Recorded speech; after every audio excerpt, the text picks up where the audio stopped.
Hi, I don't know if I can do this. I'm Tammy White. Welcome to Hope in the Light of Suicide. I'm the founder of the Bobby White Foundation. If this show goes off the rails, it's okay. It's her fault. It's because she invited me. I have a special guest. Special, right? Yeah, special. Special ed. Our producer, John Gaston, and the owner of I did it again, Area 52 Media Group. I did it this morning. One of these days. And he's the guy who I thank like every week, for letting us, allowing us to be here and bring all this information to you. He also helps out with our Art for Hope stuff. Which is so much fun. It is. So much fun. This year's going to be really awesome because we have got tons and tons of artwork that's going to be available for sale. Our feature artist, we're just going to have one artist this year, and it's actually going to be our photographer, Rick Redmond. Nice. Did you see the new picture he had of the horse on the hill? The horse was... Oh, my gosh, that is awesome. He also showed one of the stilt houses. Oh, yeah. That was a really nice piece. He's going to have like a dozen pieces up there. But I'm not for sale. He has to work the show. You can bid on me, but I'm just telling you. I don't think anybody could afford you. I don't think anybody wants me. You'd go broke. I don't know. Maybe that's another way that we could raise some money for the foundation. But anyway, come over and do chores for a day. Yeah. So we also have some sponsors for Art for Hope. No Naked Walls, again, did a dolly sponsor. Love those guys. They are really great. Plus, they're loaning us some bins to put artwork in. And then we have a few, Dolly Da Vinci sponsors. We got Annie's Pet Sitting, Giles Inspection Services. They're a brand new sponsor with us this year.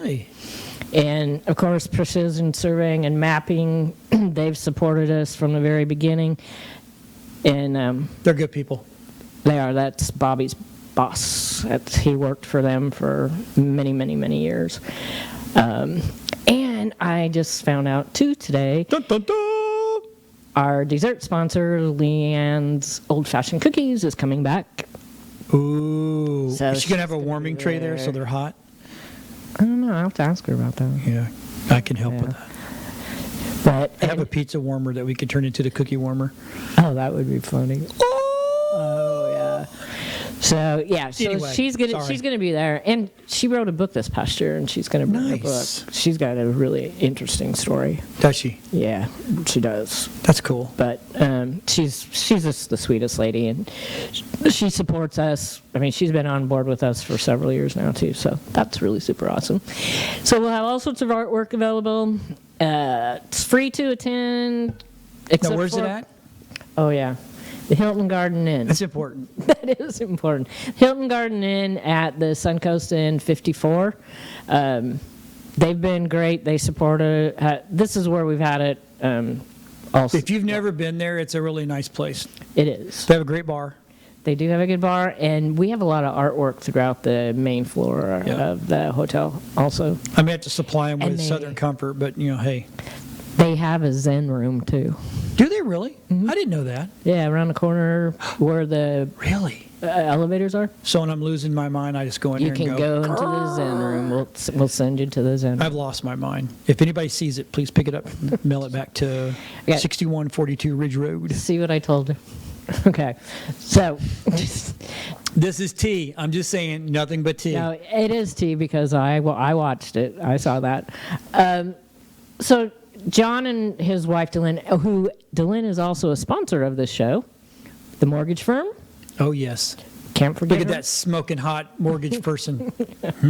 DeLynn is awesome. So anything mortgages, I mean, seriously, anything mortgages. Yes. She's the gal.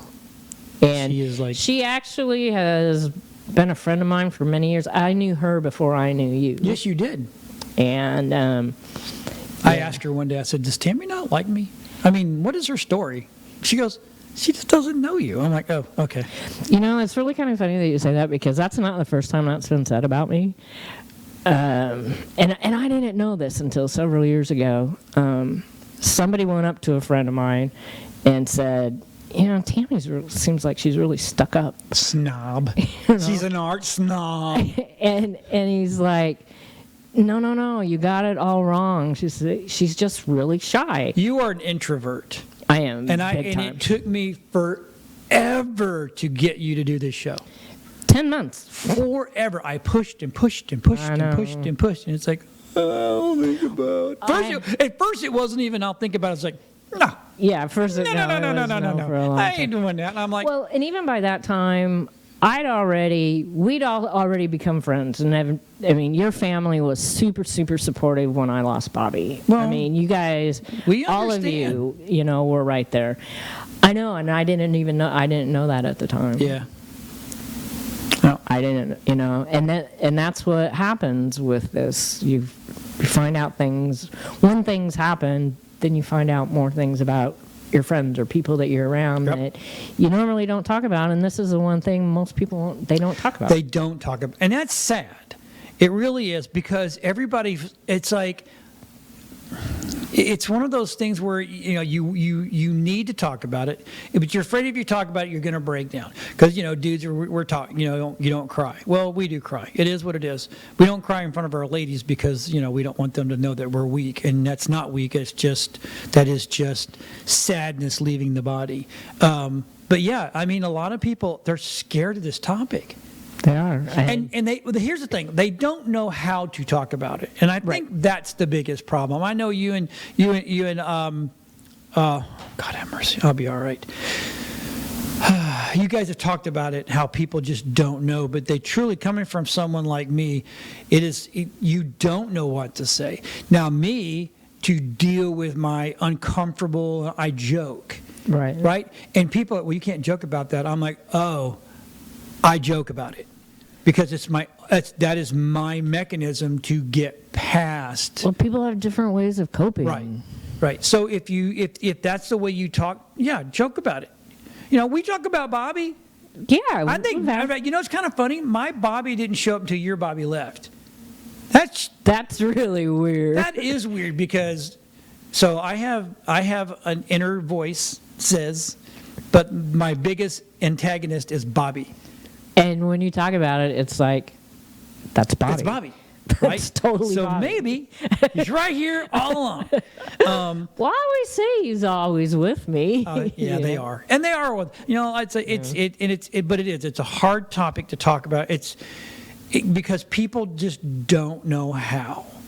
And this is, I'll tell everybody this. If you don't know how to talk about it, just talk about it. Just talk about it. Just open your mouth, and what comes out will either be okay, or someone will very politely say, man, that was, that's not the way we talk about it, but that's cool. At least you're getting it out. Don't be afraid to say something. Well, sometimes... Other than being an ass. If you're going to be an ass, just don't. Well, if you're going to be that, just then don't. Talk anyway. Right. Or breathe my ear. Well, it's whatever. I kind of feel sometimes, because you're there a lot of times at a couple of meetings that we go to, and when I start to talk about it, when it's my turn to talk, sometimes I just feel like people are just like, oh, God, here we go again. Here we go again. She's going to talk about... Yeah, I know. So, but it's your story. I know, but am I reading it right? No, you are. But those are the same people. When they get up talk, I go, oh, God, here we go. They're going to talk about insurance again. Right. Or they're going to talk about banking again. Or they're going to talk about air conditioning again. I'm not saying these are the people. I'm just saying because a lot of these... But, yeah, we all do that. Yeah. But, it's who cares? Well, and the thing is that... I'm pretty sure people are tired of me getting up talking about video and how you need to do a show and why you need to be on a show. They get tired. They're like, oh, God, he's going to... So maybe one day, you know what? I'm John. I'm in clown school. And then I'm go, what? Right. So what do? You do video. There you go. You know what I do. But it is. But they do. And I watch you... I literally will watch you. There's one meeting that we belong to, and when you're not sitting next to me, because we get in trouble a lot. Well, I get in trouble a lot. Tammy's like, oh God, I'm next to John. I watch you get more anxious as it gets closer to you to talk. I watch people, right, and anybody that deals in this world. you get there and you watch people as they go around, and I can see you get red and you get fidgety because you know it's getting ready to be your turn to talk. Right. To me, I'm like, give me that mic. I'm ready to go. Well, yeah, you're not. Yeah, but you've been in this forever, too. I've been. Well, no, I've been. You know what's helped me do this is networking. Yeah. Being in networking groups, yeah. Because before networking, I was chamber. Right. And then I was in a BNI group, which was really weird. It was a great group, but we didn't do what we do now. Yeah. Whether you like BNI or not, but this is like years ago. BNI is too strict for me. But it helped me be able to talk, and actually all the networking I've done helps me talk to people about awkward and topics that normally people don't talk about. I can talk about anything. Mm-hmm. Literally, I can talk about anything, and I think you've seen that. Mm-hmm. But out of all the topics, this is the hardest. It is. Well, and I remember when we first started even doing the show, and I finally agreed. Yeah, kicking his screen. Yeah, and you were behind the screens on doing what Kate was doing. I was the technical director. You were doing the tech part of it. And you quit doing that after a very short period of time because it was too hard. It was. So here's the thing. We all have tragedies in our life. We always do. You've lost 2 husbands. I've lost a sister. And when I mean sister, I mean young. She was 5, I was 6. She died literally in my arms. Right. So I lost my sister. I lost my cousin. Took him down. I think I've talked about this before. Picked one of my best friends. I don't make best friends. When I use the word best friend, it's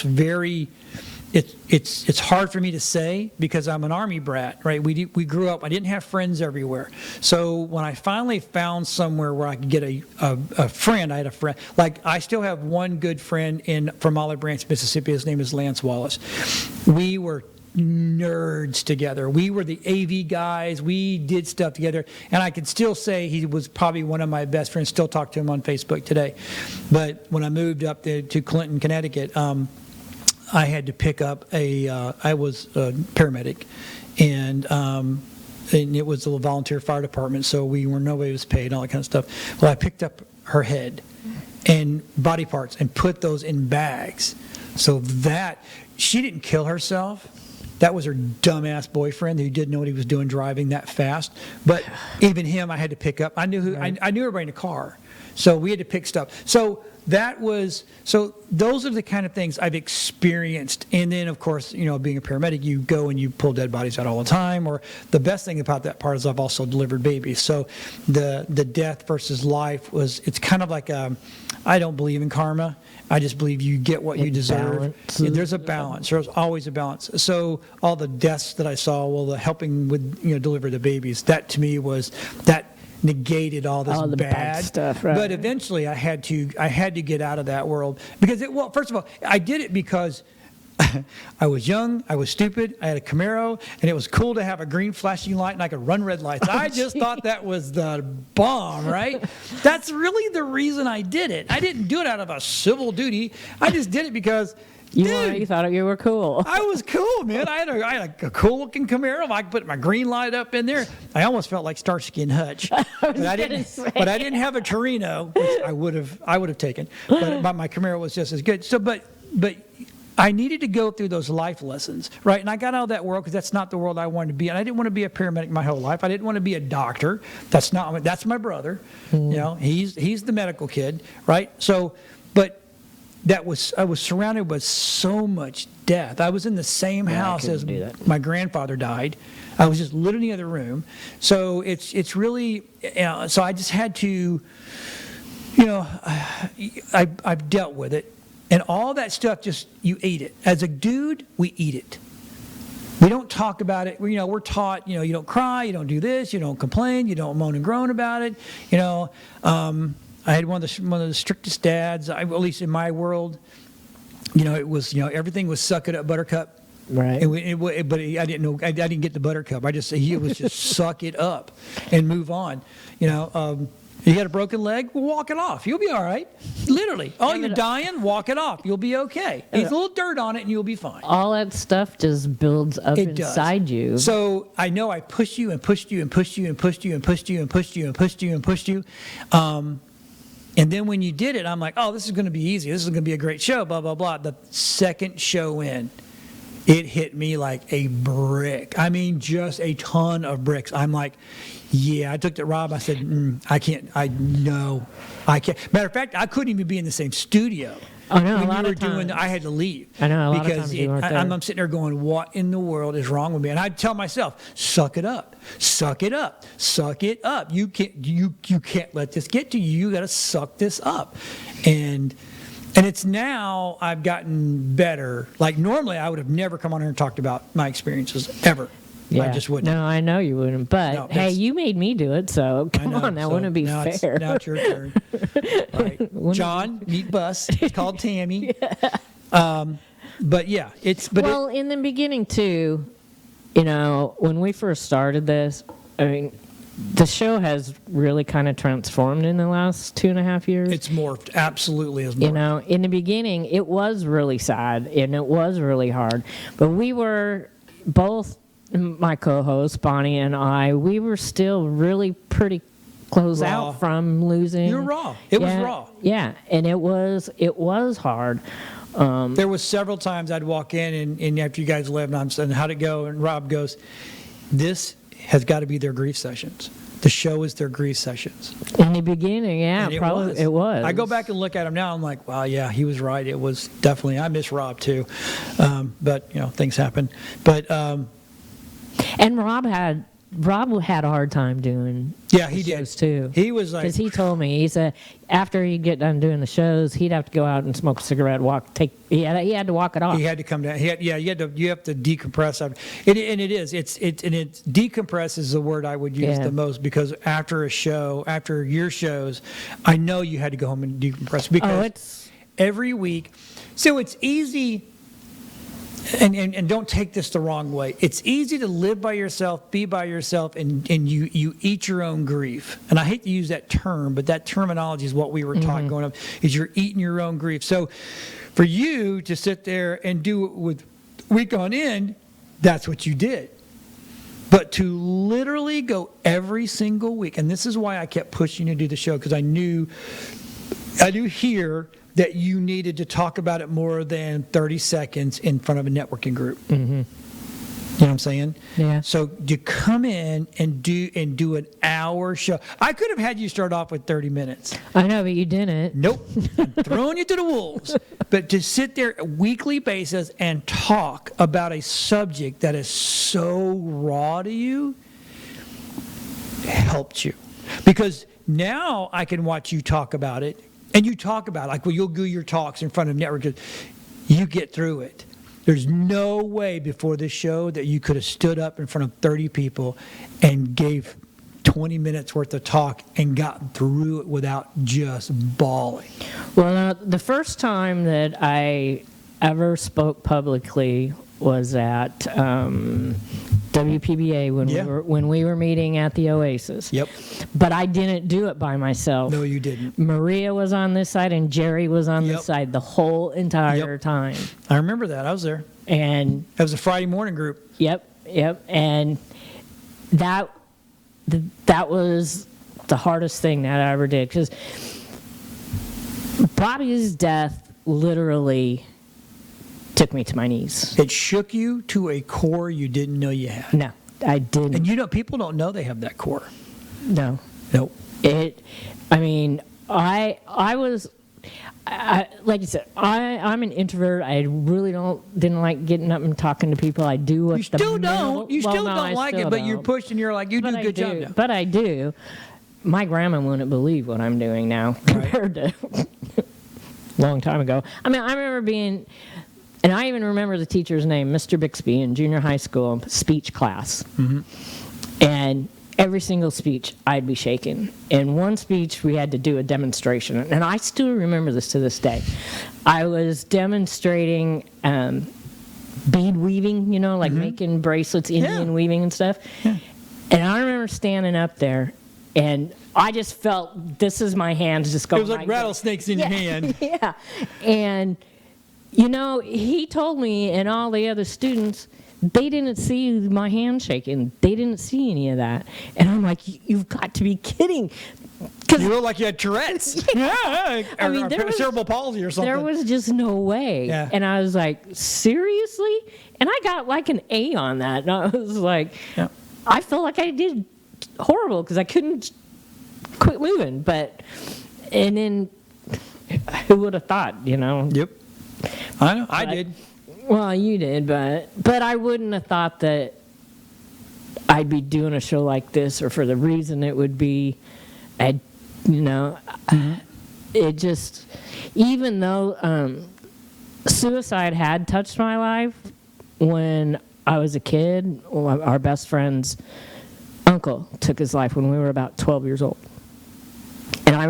And that one too, I remember being at their house, we were all playing, and all of a sudden, all our parents show up, and we had to go home.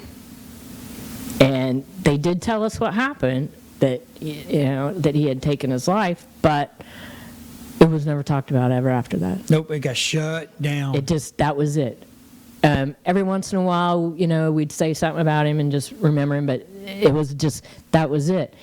And then after we graduated from high school, it was like probably almost right after. One of them, Kay might have still been in high school, but it was right around that time. So it was probably like 5-6 years after their uncle took his life, their grandfather did. And he was the coolest guy. He was so nice. And then a kid that I went to high school with, 3 months after we graduated, he went up into the mountains and with a gun and took his life. You never know. This is why I love that saying. You treat everybody at all times like it's the last time you're going to see them, right? Because you don't know where anybody's at. You know, you get someone yelling at you, and man, I used to be the guy yelled back, but now I'm like, he's coming. And, you know, it's like it just happened this weekend. I was getting gas, and you know, and there was a guy on the other side of me yelling at another guy because he cut him off and blah, blah, blah, and blah, blah, blah. And the guy's just lost his mind and started yelling and blah, blah, blah. And the other guy's like, and I looked at that guy and said, now I literally said it out loud, you don't know where he's coming from right now, and you probably need to back off. Because, you know, his world could be in a tailspin, and you are the dude that's going to break it. Well, and you know what? That guy looked at me like, whoa. And I'm like, yeah. And, you know, the one guy, he goes, yeah. And he started backing off. And the guy that was just losing his crap, he's like, he just looked at me like, he just shook his head. Well, see, and there was a time. And I'm thinking to myself, yeah. There was a time when I was that person, too, when my first husband got killed. Oh, yeah. And people, it took me a long time to figure out why I get so mad at people that drive like idiots. Mm. Well, that's why. And that's why. Yep. And I had people, not long after it happened, when we still lived down in Fort Lauderdale, that did stupid crap. I had a woman, they were doing some road work by where my shop was at the time, and she cut through these cones where these guys were working, and then we had to stop. And I'm like, Yelena, are you an idiot or what? And she had kids in her car. Yeah. You know, she got out of her car, came back to my truck, started yelling at me, slammed her hand into my mirror. And I'm just like, boy, you're a really good example for your kids. Welcome to Florida. You know, I mean, but it's still something that I have to work on when I see people being idiots on the road, because basically the guy who killed my husband, to me, got away with it. Yeah. You know, and so, but it is what it is. But I'm an angry driver sometimes. Not that I'm angry and driving me angry. I'm just like, people just really do tick me off. Yeah, they do me like, too. I'm getting better about it when I realized where it was coming from, but I didn't even realize where it was coming from until a couple of years ago. Yeah. Well, that's how my sister died, as some jackass was. First of all, he was a drug dealer, and he was looking for a place to sell. And he was driving on our roads in the back where it was at, and he hit her 3 times. He didn't hit her once. He hit her once, backed up over, thought she was stuck under his car, and peeled out and hit her again. So, and every single time, he'd run over completely. So it was. And you were a kid that witnessed that. Yep, I saw the whole thing. You know, I mean, Right. Trauma. Yeah. Yeah, see, they wouldn't even, the guys that worked with Michael, they wouldn't even take me out to the area where he was killed. Yeah. Well, you don't need to go. And Bobby was one of them. Right. He actually saw him get killed. He was standing about 30 feet away from him at the time. Right. So yeah, right. That would be a trigger for you, people that are not driving right. So don't get behind me. I can drive really well. It's everybody around me that doesn't know how to drive. That's saying. What I say. I'm a really good driver. I grew up on a racetrack. Except for my driver's ed teacher told me one time that I had been around racetracks too long. Yeah, this is not a racetrack, Tammy. No, it is a racetrack. Leave me alone. No. I don't know. No, I don't. But I don't do that. We all have our triggers. That's why kids to me that is a trigger for me. Kids, I young bet. kids. Yeah. And that's why I'm gotten involved with Warrior 321. And that is all the human trafficking and that kind of thing. So, but it's a trigger. For me, it's a trigger. And I have now, it's kind of funny. I don't mean funny, funny, ironic. Is now I have 3 sons, right? But I have 4. I guess she could be a fifth, 5 grandchildren, and they're all girls. I was thinking about that the other day for some reason. All girls. That is just crazy. It is like, what are you doing up there, big dude? Girls, little, and they're all just as precious. Wait a minute, is it 4? No, it's 4. I'm not crazy. It's 4. Sorry, 4. And it's just we got to go up a couple weeks ago, and that was probably I was in heaven. When my little grandbabies are around me and they're all girls and they're all papa and blah, blah, blah, and I'm thinking to myself, oh, they're going to get anything that they want. All they got to do is call papa and go, hey, I want this. Okay, I'm right there. I'll get it for you. Don't tell dad or don't tell mom. It'll just show up. It's yours. But, they're not old enough yet. But it was, to me, it was just absolutely awesome. And I'm like, wow, I have 4 granddaughters that are just amazing little children. Oh, the universe. I always say the universe works in mysterious ways. And if I ever thought about if someone ever hurt them, I'd be in prison. Yeah. I would get life because I wouldn't just go after them. I'd go after their whole damn family. So, because they brought this child, that's this molester into the world. So it is what it is. I've lived a long, fruitful life. I'm good. No, we need you around a lot longer. Besides that, I have to do this show for a little while longer. Yeah. We got Cage. Seeing how you got me started. See, there you go. See? Yep. But you had a good show last week. Last week was a good show. And Steve is one of the people that really... One of the people, and like I said last week, there's several people that have helped me along on this journey. I mean, you, of course. Steve was one of them. My professor that just passed away. But because I would never have thought ever that... Thank you for saying passed away, by the way. Why? Instead of you lost. Oh. Someone says, well, I lost them, but where'd you lose them? At the mall? I know, I've had people... I'm like, what do you lost them? When they just wander off and you don't know where they're at now?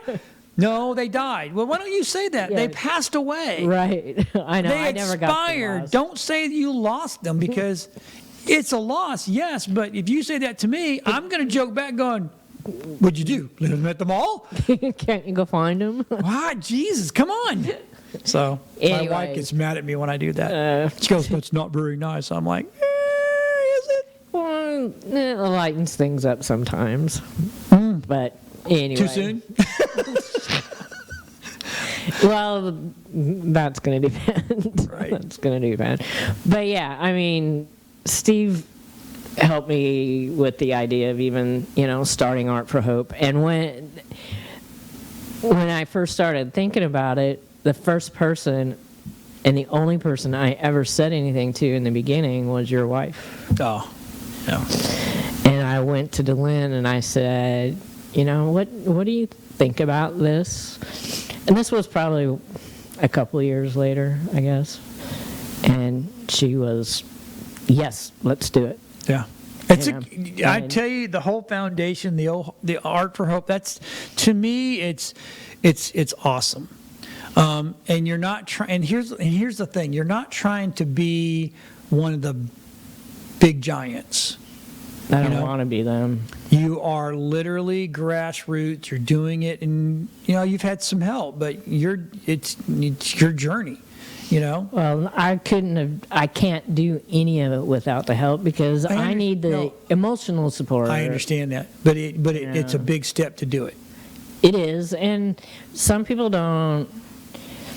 I don't know if they understand really what it takes because no, they do usually, when you go through a tragedy like this, you live with it every day, but you don't live with it every day like I live with it every day with the foundation and Art for Hope and now the show. It's literally every day. I can't get totally away from it. I mean, my framing, my business that I've done for almost 30 years here, that's my happy part of it. Yeah. That's my happy. I can go there and be creative and be happy. But it's not, this is always in the back somewhere. Yeah, today or this week we were talking about, because it was your birthday. It coming up, yes. And it was your anniversary. Yeah, it's. And what did you said to me? What did you say to me? I don't remember. I said, well. Oh no, you said, well, it could be a good day. It should be a good day. And and I'm gonna have to call you on that day and go, today's a good day, Tammy. I think it will be. The thing, this morning I got up and I was really, really super down. I don't know why. I was down. Because you knew you had to have me on your show, and you're like, God, what am I doing? It was painful. I have lost my damn mind. It was painful. But by the time I left, and when we left, you left early, and I had to go back home and get ready for the show. Had to do all this stuff for the show, and I was just about done, and my neighbor called, and then by that time I was like, I feel pretty good now. Yeah. Yeah, and you just need to see me. That's what it is. Every morning, come here, Johnny, talk. All right, let's talk. It's gonna be a good day. But I mean, last year was my birthday. It was like the first time last year that I felt good on my birthday. But then your wife came back from Connecticut, I think, and we were at a meeting together. And one day later, she ended up with COVID, and 2 days later, I ended up with COVID. God, COVID. That's just a dirty word. And I was like, wait a minute, I was feeling so good for the first time in years. Well, you're still going to feel good. So I want you to, so we were talking before the show, and I was just, so I'm going to start these little thing called TikTok Wisdoms. Right? So today is the day that you worried about yesterday. Right. So stop worrying about tomorrow, because tomorrow is going to be okay. Yeah. Well, and I'm pretty good at that nowadays. Yeah, but you have your days. But I watch your Facebook posts. Well, some people who know me pretty well, they can tell when I'm not having a bad day. When you're having a bad day, I see it all over your posts. I'm like, someone needs to call her and go, it's all right. It's okay. Hey, I'm like way better. But you are way better, and I am very proud of you. Way better. So I am very proud. So let me read this. I am very honored to know you, because what you do, I don't think I could have done. I had a hard time at the time, And if someone would have come to me and go, hey, you're going to open a foundation, and then you're going to talk about this on a weekly flipping basis, I'd have been like, you're high, and you better start sharing your drugs. I'm just saying. So, well, if anybody else would have come to me and presented this to me and wasn't on my case literally all the time for 10 months, I wouldn't have done it. And the thing is, I guess you really don't know what you're capable of until you do it. Yep. And that's the thing. I've had to do things that I never thought I would do or that I even wanted to do because my husband put me in this position. Right. Everything literally, and I said this to you guys, and I think I said this to you a while back, and I don't think you absorbed it at that moment. I don't blame you. But now, whether you're a religious person or not, the one thing that I've always said is, and I get in trouble for this, and people yell at me about it because they say, "Oh, it's wrong," and I don't believe so. I have a different look on the Bible, and I have a different outlook on about Christ and God. First of all, everything that happens is supposed to happen. No, I remember us having this conversation. And it sucks that it has to happen. But everything that happened has to happen. So Bobby taking his life, it's not a sin. No, I don't because it was, when the day you're born, it's already written the way you're going out. Right. No, I believe that. And you that too. can't change that ever. Right. Right? So, you can't, it's, people go, oh, like when people, they had an accident. No, they didn't have an accident. That was on purpose. It happened because it had to happen. Right. You can't throw God a curveball. God's not going to go, well, damn, I didn't see that coming. Jesus, wow, what am I going to do? No, that's not the way it works. Oh, I agree. No, so I'm on the same page. We're put on this earth to affect people. So you're going to, on a daily basis, my goal every morning is to wake up, get my day going, and see how many positive ways I can affect somebody that I run into. Now, do I fail miserably every day? Absolutely. Well, I think we all absolutely. But I don't go out of my way to fail. I try not to fail, right? So this whole thing that happened to Bobby and you happened for a reason. It made you stronger. Yeah. It made you more resilient, right? Mm-hmm. It put you in a better state of mind. Not that any of us are in a better state of mind, but you understand things, I think, a little more clearly now. And just life differently. Yeah. Well, clearly, right? Because there's some things you would have never thought about, and now you get it, you understand it, and things that other people go through, you a little more. Your eyes are wider and more open, and you can go, oh, you know what? Let me talk to you about this, because you're here to affect people. So it's the old saying is, you sharpen knives. Knives sharpen steel, sharpen steel. Mm-hmm. That's all this has done. And it's made you way more, like you are a resource. I guarantee you somebody watching or somebody out there one day will see this and go, oh, I got to talk to Tammy. And that, all the stuff that you've done, all the stuff that you've gone through could be the only person that you'll ever reach is that one person. And if it's only one person, and that one person needed to hear you say that so they could reach out and talk to you. And if that happens, your life, your fulfillment is done. Right? The rest of the time is you can just cruise. But it's all about how we affect people. Now, like I said, on a daily basis, I pretty much fail because I am the most antagonistic asshole that you will ever meet. I push people and I test people on a daily basis. 57 years. Yeah, because like a week ago when we talked about this, I'm like, John, I need a bio. Just John. Just John. Friday, John. Just John. Just John. This morning, John, we're doing the show this afternoon. Yep, I'm just John. Just John. So I had to go. Well, okay. So, no, but that's good. No, it was good because I knew. I knew where you were coming from. I think I know you a little bit. That I was like, and I knew last week I wasn't going to get what I asked for. You don't have time. So it's kind of funny. I have to say that I've lived, and I've lived well. Now that doesn't mean I'm rich, by no stretch of the imagination, but I've never sat still.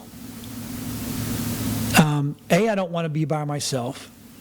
I can be. So there's a difference. But see, I like being by myself. So well, that's what I'm saying. Here's a difference. I can literally go in the woods, or I can go somewhere and be completely by myself, and it won't drive me insane. Mm-hmm. I'm perfectly happy being, but I've never in my life, I've never sat still.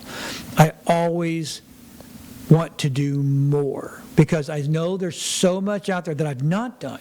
I mean, I've traveled the world. I've circumvented this planet 4 times. And you've done a hell of a lot. I've been in countries that most people go, what? I didn't know that existed. I've done that, right? I've met people in my life that, I mean, I could write a book, and Clara Rose is trying to get me to write one, right? But there's a part of my background that I really don't want to talk about, and but without knowing some of that, you don't understand me, right? But I've literally, I mean, people don't know this. I was homeless. I lived under a bridge for 6 months. Under a bridge. Had 3 pairs of pants, 4 pairs of underwear, a couple of shirts, a pair of shoes, a toothbrush, and that was it. At least you had a toothbrush. I was not going to lose my teeth, but because I just made stupid decisions, you know. And I'm not proud of this, but I probably have done every drug you can do without putting. I never did needles. I am a chicken shit when it comes to needles. Yeah. I've been diagnosed with I'm a type 2, and I have to give a shot. And let me tell you something: if it wasn't for the bribery of ice cream, I would not do that. Good ice cream, not bad. Well, but remember when I broke my leg? Yes. Okay. Oh. So I hate. You shots. got to talk into the mic, or no one's going to hear you. I hate shots. I've always hated shots. Oh yeah. And when I broke my leg, I couldn't move. I had to sit still, otherwise they were going to have to do surgery, and I didn't want a rod in my leg. I had to give myself shots twice a day in the stomach. And I was like, you've got to be kidding me. And every time I would do it, I'm like, okay, Bobby, look at what I'm doing. Right. You know? And I couldn't believe that I even did that. Right. So the things you have to do, right? You know. So anyway, I don't have time for a bio. That's why when people go, I need a bio, I'm like, I can't give you a bio because to get to know John, you've got to sit down and get to know John. I know, but I just a few things. But I'm a videographer. I knew enough to wing it. I have a merit badge for being an asshole. I want you to know that. I do. I have. And you can ask Kate when we're done. Ask him. He goes, it's sitting down on my desk. It's a little round patch. I got it. It's awesome. But in all seriousness, I've lived. And you've lived through a lot of crappy shit. Yes, I have. And I have the mileage of. My doctor and I were talking about this. It's not my age. I love that old saying from Indiana Jones. It's not the years, it's the mileage. Mm-hmm. I've got a lot of mileage on me. Yeah. I've got a mileage of a 200-year-old. That's what my doctor says. I've survived, and I'm a survivor. So I've survived a heart attack, strokes, had microstrokes. I broke my back. It's paralyzed for almost a year, right? There's not a bone in my body that's not been broken because I'm a dumbass and I went and did MMA before MMA was cool and it was all bare knuckle and we were just hitting each other and that's the way it was. I fought all over. So it's amazing you're even still alive. Right. This is what my doctor says. And boy, let me tell you something. About 6 months ago, he literally called my wife. He goes, I don't know if your husband's going to make another week or two. That's how bad it was. Really? Yeah, people don't know that. I'll just let everybody know that. But my doctor was so freaked. He goes, I've never had a patient in his life this bad. And all I went in is because my wife goes, well, maybe you should go see him for about that. And I went in and said, hey, look, I'm not feeling so great. Let's do blood work. And then about a week later, he went, okay, so you're literally a day away from dying. He goes, your blood work is some of the worst I have ever. He goes, the people at the labs want you to come back and retake the test because there's no way that my blood pressure, or actually my what you could call your LDLs and stuff like that, was so high they couldn't measure them. My sugar was a 301. Jeez, John. Right. But I didn't feel bad. I had a little bit of belly going on, and acid reflux, and I could starting to, and he's like, yeah, well, because you're dying. And he goes, if we don't fix this, it was every other day. How you feeling today? I'm like, good. I just started taking the medicine yesterday. Give me a couple of days for this crap to kick in, and now it's kicked in. And I had someone the other day said, wow, John, he goes, you've lost like a ton of weight. And I was watching one of my chamber shows from not more than 6 months ago. Huge difference. Well, you started losing that last year when. Yeah, well, when I was going through all the crap. When you were on. But now it's stuff. So anyway, we have to go through what I don't want to turn it. It's not about me. Yes, I've done a lot, and we talk about a bio. I've done a lot. I've worked with some super famous people. I mean, really, really, and I'm very proud to say that I worked with these people, and I'm pretty sure that they kind of remember me. But we have to go through what we have to go through so we can affect people the right way. It is what it is, and that's what you've done. Let's just put this back onto you now. You have gone through all of this stuff, so now you know how to deal and how to help people that are going through what you're going through and be stronger than they are. One of the worst things that you can ever do is be weaker than the person you're trying to help. Oh, I know. That's why because then you're not helping either one of you. You're both going down a spirally hole that you'll never right yourself. Right? That's why it was so hard to be around my mom, because my dad died 5 weeks before that, and I was afraid to put the two of us together. Oh, that'd have been because my mom, when she was, God rest her soul, she passed away last year. She had the tendency to, if she wasn't busy at work, she could slip into a depression. She wouldn't do anything. She'd sit in her chair and not do anything. Yep. And the first time I went out to see her after everything that happened, I was really scared to go out there. Right. Because I didn't want to be with somebody that was going to be as bad or worse than me. Right, because it doesn't take much. Those are delicate situations where you could put yourself both into a very bad place. Yeah, that's why I've worked so hard the last couple of years on myself, because I know that, and I know that it seems weird to even say I'm the face of this right now. You are the face of this. And I have to be. I have to know how to deal with it myself, and to keep myself happy and sane, sort of, and be able to help somebody else. So, okay, let's talk about that real quick. We're running out of time. Yeah, You're running out of time. It's not we're running out of time. We are running out of time. So when you say you have nobody to talk to, you're calling the people and you can't continue to connect. What is the one thing that you do to bring you out? What is your life preserver? Because we all have to have one. We all have to have our life preserver. If you can't, because the old saying is, ain't nobody coming to save you. You've got to save yourself. In the beginning, TikTok wisdom. In the beginning, it was really, really bad, because it's what a lot of people do. You run away from your grief. Oh, yeah. Because you don't want to sit with it. Nope. Alcohol. Yep. Now, I try. I listen to. I found this guy that I've been listening to recently, Eddie Pinero, I think is his name. He's a motivational speaker.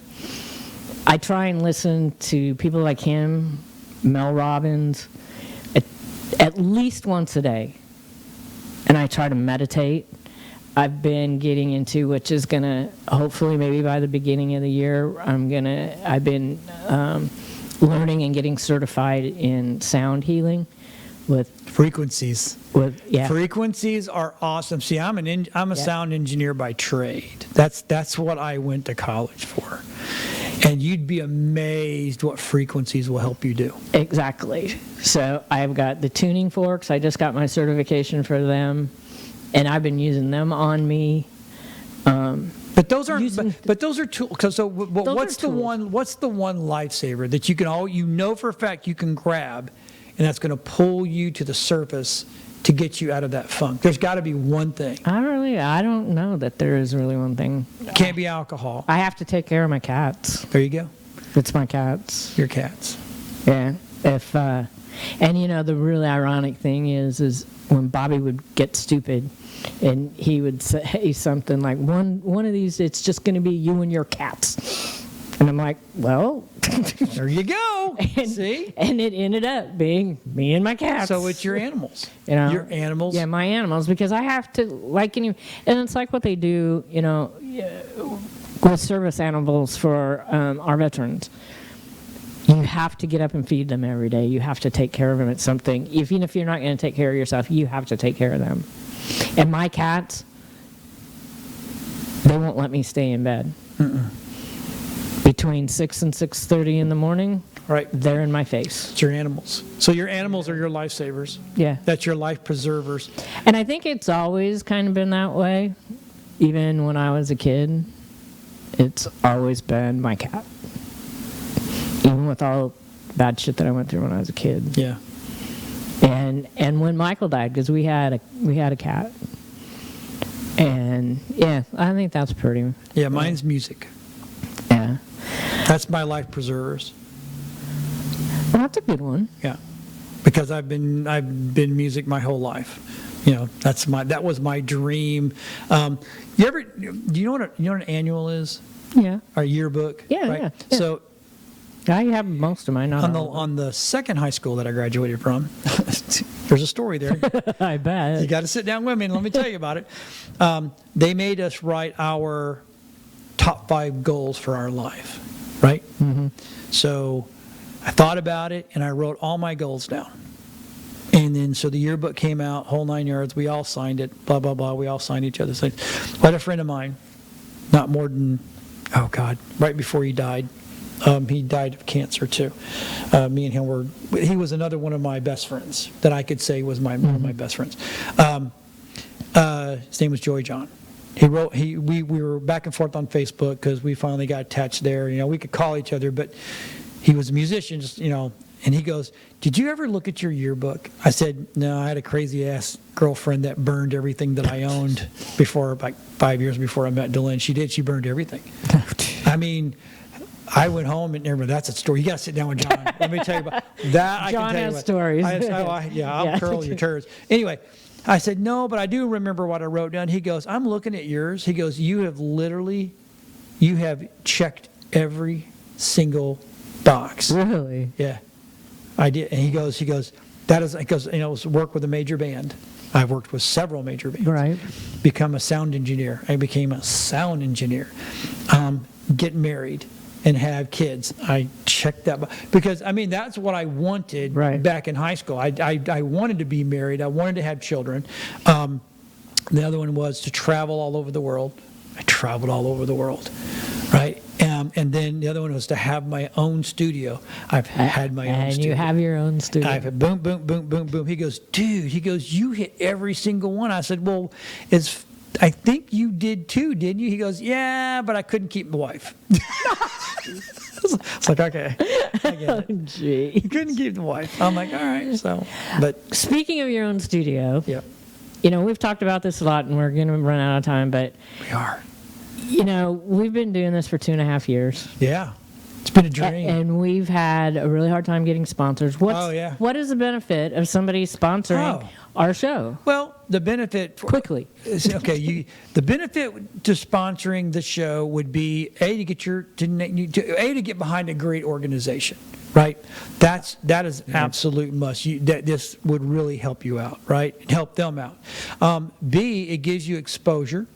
Gives you an outlet to be able to come on, because you'd want to bring your sponsor on, talk to them, especially if they have stuff going on, if they have events going on, the whole 9 yards. So, and it helps a great cause.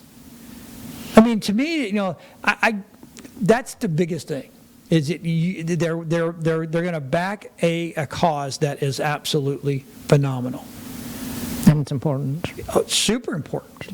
I mean, if this doesn't get talked about, it's just going to get hidden again, and we're going to spiral again. That's why I say talk saves lives. it does save lives. Yeah. Don't be afraid to talk. You know, and I think we have numbers. I have phone numbers, right? You have phone numbers up there. There's lines. We have this thing where you can we give you all the important phone numbers. Yes, Look, right there. Right there. Someone needs to take a screenshot of that right now, keep it on their phone, and just give that to people. Give it to people. And if you're talking to a group or anything, I mean, that's what I make people take out their phones. Yeah. And I give them the numbers. I said, please take out your phones. I want you to put this number Right. in your phone.